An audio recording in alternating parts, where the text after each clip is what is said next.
On va reprendre notre périple dans la première épître de Jean. On va reprendre les versets 7 et 13 du chapitre 4. On va encore parler d'amour, je suis désolé, il parle que de ça. Bon, ne me dites pas que ça vous rase, parce que ce serait vraiment inquiétant si parler d'amour, ça vous posait un problème. Bien-aimés, aimons-nous les uns les autres, car l'amour vient de Dieu, et toute personne qui aime est née de Dieu et connaît Dieu. Celui qui n'aime pas n'a pas connu Dieu, car Dieu est amour. Voici comment l'amour de Dieu s'est manifesté envers nous. Dieu a envoyé son Fils unique dans le monde afin que par lui, nous ayons la vie. Et cet amour consiste non pas dans le fait que nous avons aimé Dieu, mais dans le fait que lui nous a aimés et a envoyé son Fils comme victime expiatoire pour nos péchés. Bien-aimés, puisque Dieu nous a tant aimés, nous devons nous aussi nous aimer les uns les autres. Personne n'a jamais vu Dieu. Si nous nous aimons les uns les autres, Dieu demeure en nous et son amour est parfait en nous. Nous reconnaissons que nous demeurons en lui et qu'il demeure en nous, au fait qu'il nous a donné de son esprit.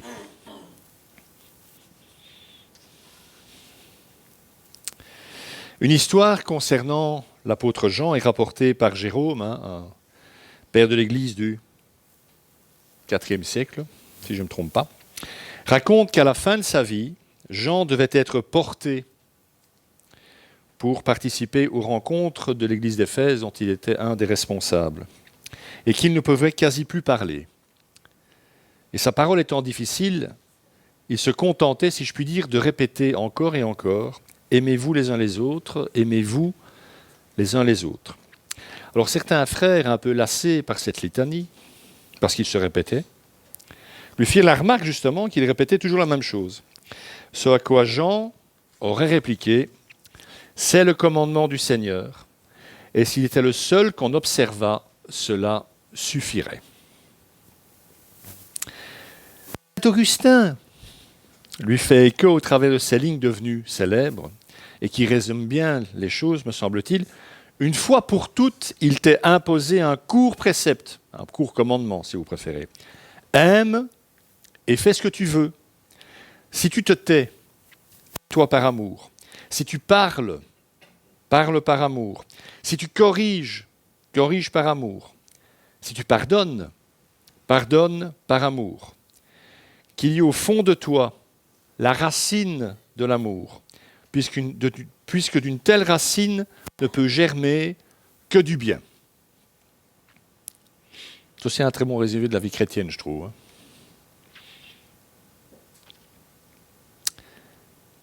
Je reprends les versets 7 et 8. Bien-aimés, aimons-nous les uns les autres, car l'amour vient de Dieu, et toute personne qui aime est née de Dieu et connaît Dieu. Celui qui n'aime pas n'a pas connu Dieu, car Dieu est amour. Nous n'avons pas aimé les premiers, car c'est l'amour de Dieu qui est le premier. Alors ça veut dire une chose très simple, mais terriblement importante. Celui qui aime le fait parce qu'il a d'abord connu l'amour de Dieu pour lui, et c'est de cet amour qu'il a été engendré.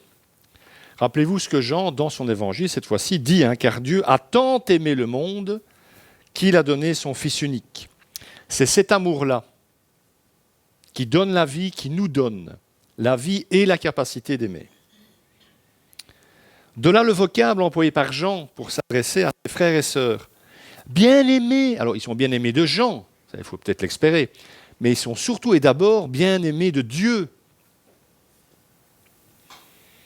Ils s'adressent donc à des hommes et des femmes qui connaissent l'amour de Dieu pour eux, et c'est parce qu'ils se savent aimer de lui qu'ils deviennent capables d'aimer à leur tour. Nous voilà donc face à une réalité de base, une réalité qui est inscrite, oserais-je dire, dans notre ADN, dans notre réalité humaine. Nous aimons parce que nous avons été aimés. Nous apprenons ce qu'est l'amour. On va occulter Dieu 2 secondes. Excuse-moi Seigneur. Nous apprenons ce qu'est l'amour au travers des gens supposés nous aimer. À commencer, bien entendu, par nos parents, par exemple. Ce sont les premiers êtres supposément remplis d'amour pour nous. Et dès lors, s'ils nous aiment, nous les aimons parce qu'ils nous aiment. Avec toutes les perturbations qu'un amour déficient ou malade peut engendrer, aucun de nos parents, à ma connaissance, n'était parfait dans son amour, comme l'est Dieu, bien entendu. On apprend donc ce qu'est l'amour par l'amour que l'on nous porte. Et ce qu'il faut comprendre, c'est que l'amour de Dieu pour nous est plus grand que l'amour que l'on nous porte au sein de nos relations humaines. C'est tout le sens de paroles telles que celle-ci, il y en a bien d'autres. J'ai pris le psaume 27, verset 10. « Même si mon père et ma mère viennent à m'abandonner, l'Éternel, à savoir Dieu, m'accueillera. » Alors ça veut dire une chose très simple. L'amour de Dieu pour nous est plus grand que celui de nos parents. Fussent-ils animés d'un profond et véritable amour pour nous. Plus grand que celui de notre conjoint. Plus grand que celui de nos amis. Plus grand que l'amour que nos enfants nous portent. Alors tous ces amours-là que je viens de citer procèdent de l'amour de Dieu. C'est parce que Dieu est amour que tous les êtres humains sont capables d'amour. Ça fait partie de l'image de Dieu en l'homme, en tout cas à mon avis. Et toutes ces qualités d'amour, pour être inférieures à celles de Dieu, n'existeraient pas si Dieu n'était pas amour. Je vais le dire autrement. Si Dieu n'est pas amour, l'amour n'existerait pas entre nous. Il n'y aurait pas de relation d'amour entre les êtres humains, aussi déficiente soit-elle. On peut donc dire que réussir sa vie ici-bas consiste tout simplement à connaître l'amour de Dieu et à vivre de cet amour. C'est ce que Jean nous dit, me semble-t-il, avec énormément de pudeur. C'est donc parce qu'il a fait l'expérience d'être aimé d'un amour inconditionnel et infini, qui le conduira dans la réalité éternelle du royaume, que le chrétien est en mesure d'aimer à son tour. Les chrétiens sont des hommes et des femmes aimés par Dieu d'un amour absolu et qui sont prioritairement appelés à connaître et à croire à cet amour qui s'est manifesté dans le Fils. C'est ce que Jean dit. C'est ici qu'il faut reprendre le verset de Jean, de l'évangile de Jean, chapitre 3, verset 16. « Car Dieu a tant aimé le monde qu'il a donné son Fils unique afin que quiconque croit ne se perde pas, mais ait la vie éternelle. » C'est donc Dieu lui-même qui enseigne ce qu'est l'amour. C'est lui qui peut faire naître en nous cet amour. Alors je pense que ce verset, même si tous les chrétiens du monde ne le savent pas le situer dans la Bible, et je pense même au-delà des chrétiens, je pense que tout le monde connaît un peu quelque part, d'une manière ou d'une autre, ce verset qui dit que Dieu est amour. Mais l'on pourrait néanmoins en douter. Les hommes en doutent d'ailleurs, et ne s'en cachent pas. Si Dieu était amour, il ne se passerait pas tout ça. On entend ça un nombre incalculable de fois. Alors, où est la preuve première et ultime qui peut venir à bout de tous les doutes en la matière, lorsque, même pour un enfant de Dieu, l'épreuve crée en lui un cri « Mon Dieu, pourquoi m'as-tu abandonné ?» Ce cri que même Jésus lui-même poussera sur la croix. C'est le cri de Jésus sur la croix et celui de millions d'êtres humains, parfois même de fils et de filles de Dieu, qui, assaillis par la fournaise de la maladie, de la persécution ou de l'épreuve, ne ressentent plus cet amour, commencent à en douter et lèvent les yeux vers le ciel en espérant qu'une trace de cet amour finira par réchauffer à nouveau leur âme. Cette preuve, nous dit Jean, c'est la venue sur cette terre du Fils de Dieu. C'est toujours vers ça qu'il vous retournez, en particulier quand on doute. La foi en sa venue et ce qu'il a accompli pour nous, par amour, est notre rempart, notre ancre, dit l'auteur de la lettre aux Hébreux. Cette ancre s'enracine au-delà du voile, dit-il, ce fameux voile qui se trouvait dans le temple, en la présence même de Dieu notre Père, qui en est la source. C'est ici qu'il faut aussi citer Paul, ce ne serait pas juste de ne pas le citer, puis ça vous permettra de remarquer quand même en passant que, et ça n'étonnera personne, que Jean et Paul sont raccords sur ce coup-là. Nous voici Mais voici, comment Dieu prouve son amour envers nous, alors que nous étions encore des pécheurs, Christ est mort pour nous. Donc ce que Jean dit, ce que Paul dit, ce que tous les écrivains bibliques disent, c'est que Dieu est amour et cette vérité se révèle fondamentalement et surtout dans l'acte gratuit et libre qui lui fait choisir d'envoyer son Fils en ce monde, se livrant ainsi sans la moindre réserve aux hommes. Et Jean le dit en des mots qui, par leur précision et leur clarté, n'ont en fait pas besoin de commentaires, même si je vais commenter. Je suis un peu payé pour ça. Voici comment l'amour de Dieu s'est manifesté envers nous. Je reprends ce passage. Dieu a envoyé son Fils unique dans le monde, afin que par lui nous ayons la vie. Et cet amour consiste non pas dans le fait que nous avons aimé Dieu, mais nous ne l'aimions pas avant de le connaître, bien sûr, mais dans le fait que lui nous a aimés et a envoyé son Fils comme victime expiatoire pour nos péchés. Alors, ce que Jean dit, en fait, implique que le dynamisme de l'amour a une trajectoire bien précise. L'amour vient de Dieu et nous rejoint, nous les hommes, et pas l'inverse. Nous ne sommes pas capables d'amour envers Dieu. C'est parce qu'il nous aime que nous sommes capables de répondre à cet amour. Et cela nous a été dit par le Fils, l'envoyé de Dieu, qui a été fait expiation pour les péchés, les nôtres et ceux du monde entier. Il les a couverts à la croix. De manière à ce que le Père, ou Dieu dans sa personne trinitaire, ne le voit plus. Jésus s'est fait notre intercesseur auprès du Père, celui qui se met entre la justice de Dieu et l'homme. Et pas en parole seulement, comme les prophètes, mais jusqu'à la mort, jusqu'au sacrifice de lui-même, livrant sa vie pour nous, jusqu'à accueillir la mort pour nous et pour nous verser ce sang qui purifie des péchés. Le sacrifice de Jésus à la croix manifeste cette incroyable et immense vérité, à peine effleurée dans le Cantique des Cantiques sous cette forme. L'amour est fort comme la mort. En mourant sur la croix, le Fils de Dieu manifestait dans toute sa clarté cette merveilleuse vérité qu'aucun homme mortel n'aurait même osé imaginer et que le dimanche de Pâques révélera dans toute sa clarté. L'amour est plus fort que la mort. À croire ça, je le rappelle, ça fait partie de notre foi. Et cette dimension fondamentale de celle-ci s'appuie sur la mort de notre Seigneur, une mort consentie par amour pour tous les hommes, et sur sa résurrection, preuve éclatante que l'amour a bel et bien triomphé de celle, la mort en l'occurrence, que personne ne pouvait vaincre.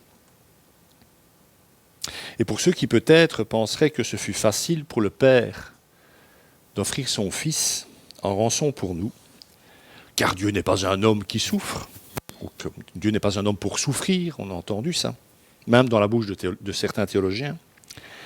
Rappelons-nous encore une fois que quiconque aime souffre, et que dès lors Dieu sait ce que c'est que de perdre un enfant. Il le savait déjà par procuration, en quelque sorte, en voyant mourir ses enfants de la terre. Oui, mais Jésus, pour être venu sur la terre, n'en était pas moins du ciel. Dans sa paternité trinitaire, Dieu ne savait pas avant la croix ce que c'était que perdre un être. Fût-ce à moitié, car il est vrai que c'est en humanité que Jésus est mort. La douleur n'en a pas été moins grande, car plus l'amour est immense, plus la douleur est intense. Le cri du Fils sur la croix cherchant son Dieu, car le péché dérobe le Père à sa perception, dans les limites fixées par son humanité, manifeste que lui, Jésus, s'est bel et bien cru seul au monde. Lui qui était le seul à avoir Dieu pour Père. En abandonnant son Fils, le Père s'abandonne aussi lui-même. En livrant son Fils, le Père se livre aussi, cependant pas de la même façon. Car Jésus subit de mourir abandonné. Il ne souffre pas la mort même car on ne peut pas souffrir la mort, la souffrance supposant la vie. Mais le Père qui l'abandonne et le livre souffre la mort du Fils dans la douleur infinie de son amour. La douleur du Père est ainsi du même poids que la mort du Fils. À la perte du Père par le Fils correspond la perte du Fils par le Père. Jürgen Moltmann va encore plus loin et j'ose à peine le dire. Voilà ce qu'il dit. Si Dieu s'est constitué le Père de Jésus-Christ, alors dans la mort du Fils, il souffre aussi la mort de son être paternel.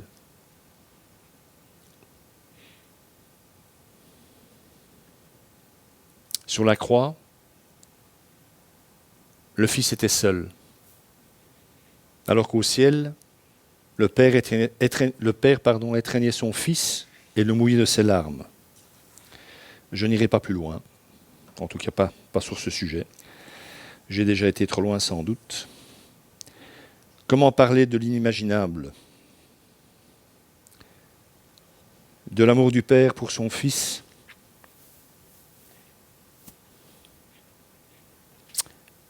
sans l'abîmer,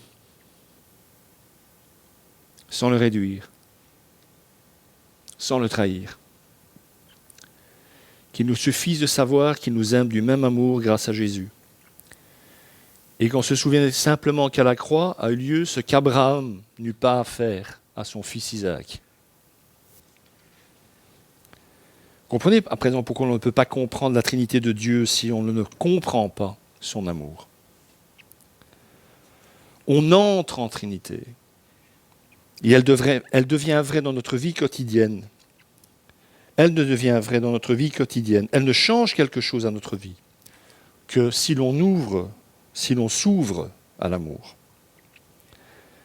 C'est là que le philosophe Emmanuel Kant et bien des théologiens à sa suite se trompent, à mon sens, en affirmant du dogme de la Trinité pris à la lettre, on ne saurait absolument rien tirer pour la pratique.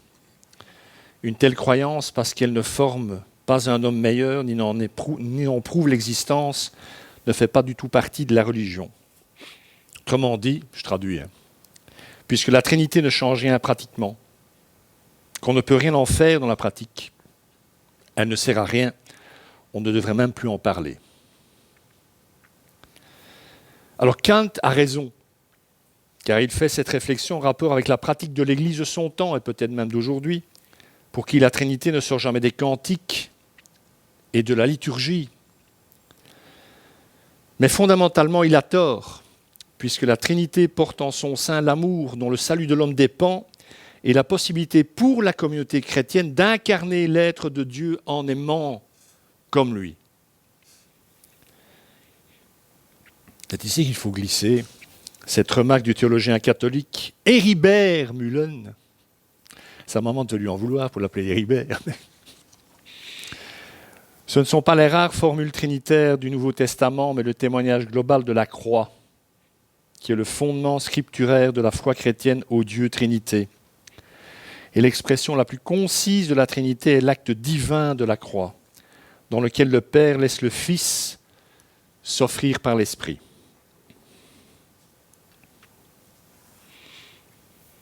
Ce n'est pas pour rien, ou par hasard, vous savez que Jean utilise le vocable « Fils unique » pour parler de Jésus. Il est le seul à employer ce vocable, que ce soit dans sa première lettre ou dans son évangile. Fils unique, c'est monogenes dans le grec. Autrement dit, fils d'un genre unique, fils unique, seul fils engendré, seul fils de même nature. C'est donc le même mot qui est utilisé par Jean quand il dit « Dieu a tant aimé le monde qu'il a donné son Fils ». Alors on peut peut-être considérer la chose banale, puisque nous avons aussi des enfants. D'avoir qu'un seul enfant aujourd'hui est chose courante. C'est un choix. Mes amis, mais dans l'Antiquité, ça n'a rien d'anecdotique d'avoir qu'un seul enfant. À une époque où la mortalité enfantine avant l'âge de 10 ans est proche de 85%, n'avoir qu'un enfant signifie soit que c'est le seul qu'il nous reste, parce que justement tous les autres sont déjà morts, soit qu'on n'a pu en avoir qu'un seul. Dans des temps où la stérilité est considérée comme une punition des dieux, n'avoir qu'un enfant, c'est déjà merveilleux. Mais c'est surtout terriblement dangereux. Parce que le risque de le perdre est énorme. Et la tristesse, si on le perd, immense. Et pourtant, Jean nous dit que Dieu n'a qu'un enfant unique. Jésus est fils unique. Le Père n'a engendré qu'un fils, un seul. Et non seulement il n'en a qu'un, mais il le livre volontairement à la mort pour nous. Il s'inflige à lui et à son fils ce que tous les parents d'un enfant unique redoutent le plus au monde. Les lecteurs de Jean ont dû saisir toute la profondeur de ce qu'il disait. Alors que nous, vivons dans une société différente, où la mortalité enfantine est quasi passée dans les annales de l'histoire, nous avons, je pense, plus de mal à intégrer ce que l'apôtre nous dit. Ayant posé toutes ces bases, oui, ce sont que des bases, hein, ça fait peur. Hein. L'auteur peut à présent répéter son exhortation initiale en mettant en avant que l'amour, avant d'être un commandement, une obligation, est surtout un don que Dieu nous offre. On prend le verset 11. Bien-aimés de Dieu, puisque Dieu nous a tant aimés, nous devons aussi nous aimer les uns les autres. Quelle réponse cohérente pourrait-on avoir face à cet amour qu'il nous donne, à part nous aimer les uns les autres? Et il va, Jean, nous pousser encore plus loin dans notre méditation. Verset 12. Personne n'a jamais vu Dieu. Si nous nous aimons les uns les autres, Dieu demeure en nous et son amour est parfait en nous. Ce « personne n'a jamais vu Dieu », ça tombe un peu comme une sorte de cheveu dans la soupe, excusez-moi de le dire. Hein. Moi, quand je lis ce texte, j'étais voir dans le grec, je dis, mais qu'est-ce que ça... Excusez-moi, hein, mais qu'est-ce que ça fait là? Ah, mais mes amis, ça répond en écho à comment est-ce qu'on peut voir Dieu, un Dieu qu'on ne peut pas voir. Personne, nous le savons, n'a jamais pu contempler Dieu. Ici-bas, personne n'a jamais pu le voir tel qu'il est. Moïse l'a demandé, fais-moi voir ta gloire, montre-toi. Et Dieu a dit, non, je t'aime trop pour ça, je te tuerais, je te détruirais si tu me voyais ma gloire. Mais il l'a demandé quand même. Seul le Fils qui nous raconte Dieu et nous l'explique permet de voir le Père. C'est ce qu'il dira à un de ses disciples. Ça fait si longtemps que tu es avec moi et tu n'as toujours pas compris. Celui qui m'a vu a vu le Père, mais l'humanité de Jésus voile quand même Dieu tel qu'il est. En fait, la seule expérience authentique qu'un être humain peut faire sur cette terre, en rapport avec Dieu, la seule façon de lui faire voir Dieu, c'est à travers l'amour que vous lui portez. Là, il peut commencer à voir Dieu tel qu'il est. Imparfaitement encore ici-bas, mais il commence à voir Dieu tel qu'il est. Il faut dépouiller notre théologie, notre vision de Dieu, de tout ce qui ne part pas de son amour. L'expérience de Dieu ne se vit qu'au travers d'un amour authentique, gratuit et vrai. À l'exemple de celui dont le Christ nous a aimés et nous aime. Allez jusque-là. La croix, c'est une parabole. Hein. Sur la croix, Jésus, à part audible pour son Père, ce qu'il dit, personne ne l'entend. Hein. Ça nous est rapporté par Jean, entre autres, et par les synoptiques, les évangiles synoptiques, mais pour tous les autres qui n'écoutaient pas, parce qu'il y a du bruit, qui ils se réjouissaient, voilà. Personne n'a rien entendu, mais certains ont vu qui était Dieu à la croix. Vous n'y étiez pas. Vous êtes enfant de Dieu aujourd'hui. Comment ça se fait, ça? Qu'est-ce que vous avez compris de Dieu pour devenir enfant de Dieu, vous croyez? Ben, c'est qu'il vous aime. Non? Si on était pentecôtistes, c'est là qu'il y aurait un « Amen !» Mais comme nous ne le sommes pas, ils ont quand même de la chance, les pentecôtistes, je trouve. Donc c'est comme ça que l'amour de Dieu, qui s'est abaissé au plus profond de notre cœur en la personne de l'Esprit Saint, grandit et trouve sa plénitude. La présence de l'Esprit en nous, dans notre cœur, nous permet d'espérer, de pouvoir exprimer l'amour même de Dieu envers ce monde et les uns envers les autres. L'illusion de pouvoir connaître Dieu face à face sur cette terre étant exclue, vous l'aurez bien compris, les chrétiens que nous sommes constatent sa présence en eux grâce à l'amour qu'ils vivent au sein de leur communauté et que l'Esprit Saint rend possible. Et je prends ce dernier pour conclure, je prends ce dernier verset, le verset 13, oui ça m'arrive, je suis fatigué. Quand un enfant est difficile, on dit qu'il est fatigué. Il n'y a pas de raison qu'à mon âge, on ne dise pas que quand je bafouille, je ne sois fatigué. Voilà, je suis fatigué. Nous reconnaissons que nous demeurons en lui et qu'il demeure en nous au fait qu'il nous a donné de son esprit. Et avec son esprit, il nous a donné son amour. Jean, vous l'aurez peut-être remarqué ou pas, il switch la personne de l'esprit avec l'amour. Ce que veut nous révéler l'esprit dans nos vies, c'est que Dieu nous aime. On a besoin de ça. Tous les jours. C'est la seule chose dont on a besoin. Tous les matins, en ouvrant les yeux, c'est « Merci Père, parce que tu m'aimes. Je ne le mérite pas, je suis nul, mais tu m'aimes. » Le Seigneur bénisse sa parole et qu'il vous bénisse surtout. Amen.